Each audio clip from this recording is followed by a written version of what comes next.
quite a bit of stick for this bracket today on the marketplace. I don't see said it was shoddy workmanship. Offset the clamp so it's on the weight of the SO239 underneath.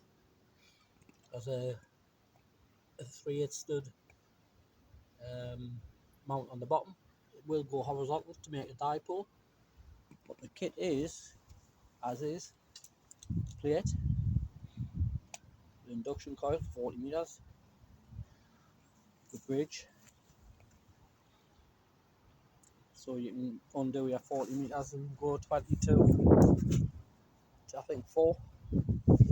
Stainless steel whip, got about 10 mile an hour wind. You notice it's waving around there, heavy, quite a heavy antenna. You can see the plate isn't moving at all. It's actually the masting there.